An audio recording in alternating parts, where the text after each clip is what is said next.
जरायम की दुनिया में जो जाता है वो किंग ही बनना चाहता है। ताकतवर, वर्चस्व और बाहुबली विसात बिछाने के लिए हर माफिया कुछ ऐसा कर देता है कि सलाखें उसका इंतजार करती हैं। यूपी की सियासत में जिन नेताओं ने अपराध का रास्ता चुना, आज हमने आपके लिए उन्हीं की कहानी चुनी है। सबसे खतरनाक 5 माफियाओं को चुना है जिनके सिर पर कई गंभीर धाराओं में मुकदमा दर्ज है, जिनके सामने मुख्यमंत्रियों की ताकत भी कम पड़ जाती है, जिनके सामने कई बार मुख्यमंत्रियों के झुकने की कहानी भी सामने आई। जरायम की दुनिया के 5 किंग ऐसे हैं जिन्होंने अपने दम पर पूरे यूपी को हिला डाला। ऐसे 5 बाहुबली नेता जिनके ऊपर जान लेने के आरोप लगे, यानी 5 ऐसे माफिया जिन पर हत्या के मुकदमे दर्ज हुए। नंबर 1 पर है मुख्तार अंसारी। मुख्तार अंसारी से पावरफुल शायद कोई माफिया यूपी में पैदा नहीं हुआ। जरायम की दुनिया में मुख्तार अंसारी के पास 3 तरीके ऐसे थे जिसके आगे न सिर्फ सत्ता को समझौता करना पड़ा, बल्कि वो किंग की तरह पूर्वांचल पे राज भी करता रहा। मुख्तार के साथ शुरू से जनता रही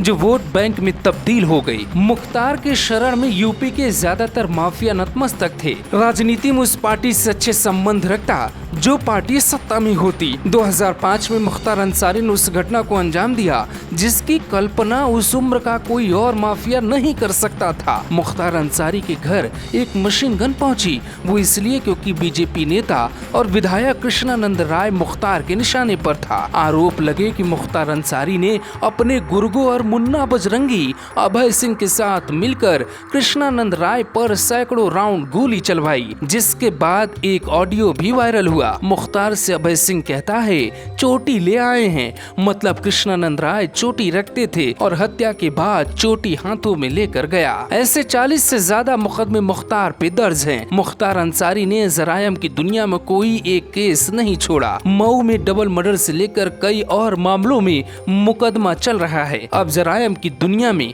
दूसरे नाम की बात करते हैं। दूसरे नंबर पर हैं विजय मिश्रा। विजय कुमार या विजय मिश्रा एक ही है। यूपी में एक जिला है भदोही। यहाँ का धनापुर गांव बनारस से महज 50 किलोमीटर की दूरी पर है। यही धनापुर गांव में विजय मिश्रा का जन्म हुआ। 1980 के दशक में काम के लिए गांव से निकलकर भदोही आ गए। यहाँ आकर पहले पेट्रोल पंप शुरू किया और फिर उनकी ट्रक चलने लगे। विजय मिश्रा ने अपने राजनीतिक करियर की शुरुआत कांग्रेस के साथ की थी। 90 के दशक में उनकी राजीव गांधी से भी बहुत नजदीकियां थी, लेकिन उनके जाने के बाद मिश्रा का कांग्रेस के साथ रिश्ता टूट गया।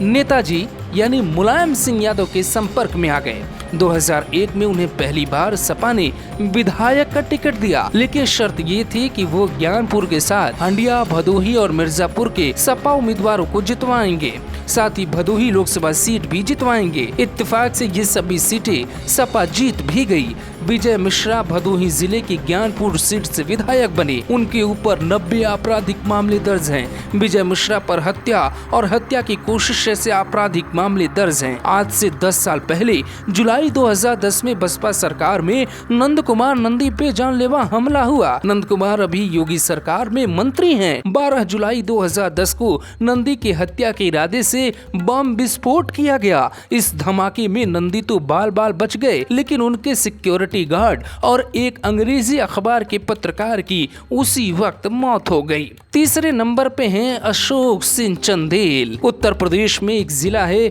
हमीरपुर। इसी जिले में एक विधानसभा सीट है जिसका नाम भी हमीरपुर है।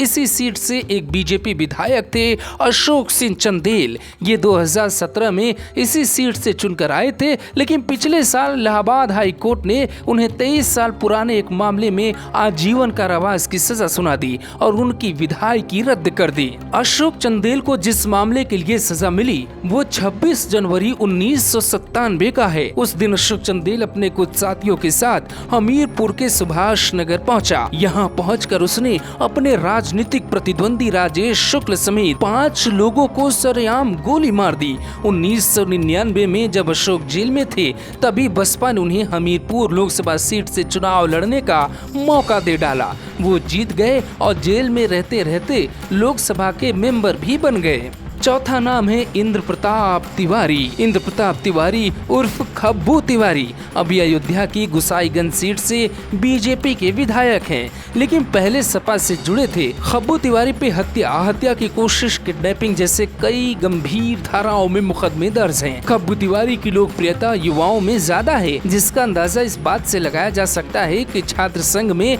आज भी साकेत कॉलेज में उनसे मिलकर सभी छात्र चुनाव लड़ने चाहते हैं। इंद्र प्रताप तिवारी ने साल 2017 में जनता से वादा किया था कि जब तक जीत नहीं जाते तब तक शादी नहीं करेंगे, और चुनाव जीतने के बाद ही उन्होंने शादी की। उनकी शादी के रिसेप्शन में तकरीबन 1.5 लाख से ज्यादा लोग पहुंचे। खब्बू तिवारी 2007 में सपा की टिकट पर गोसाईगंज से चुनाव लड़े। उस समय उनके प्रचार में अखिलेश यादव ने ये तक कह दिया था, खब्बू तिवारी की उम्र में हर किसी से गलती होती है, लेकिन अगर जनता इन्हें मौका देगी तो ये गलती नहीं दोहराएंगे। तिवारी पर एक मुस्लिम ठेकेदार नैयर इकबाल की हत्या का मामला दर्ज हुआ। इसके अलावा दिसंबर 2018 में भी ठेकेदार अजय प्रताप सिंह के घर में घुसकर गोली मारकर हत्या करने के आरोप लगे। हालांकि बाद में फोरेंसिक रिपोर्ट में सामने आया कि अजय प्रताप सिंह ने घर में ही आत्महत्या कर ली थी। खब्बू तिवारी साल 2007 में सपा की टिकट पे चुनाव लड़े, अखिलेश के प्रचार के बाद हार गए। 2012 में बसपा के टिकट पे चुनाव लड़े और फिर हार गए, लेकिन किस्मत खुली योगी आदित्यनाथ की पार्टी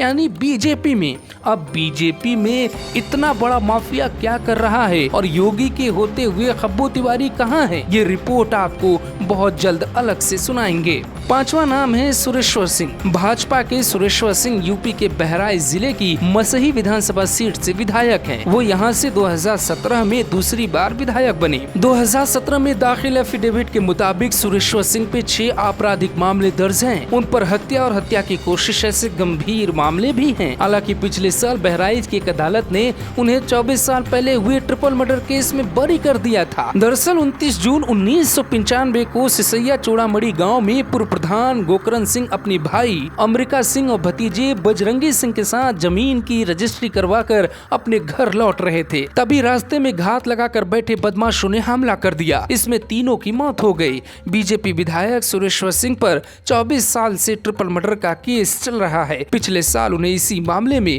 बरी कर दिया गया था। Bureau report, global Bharat TV.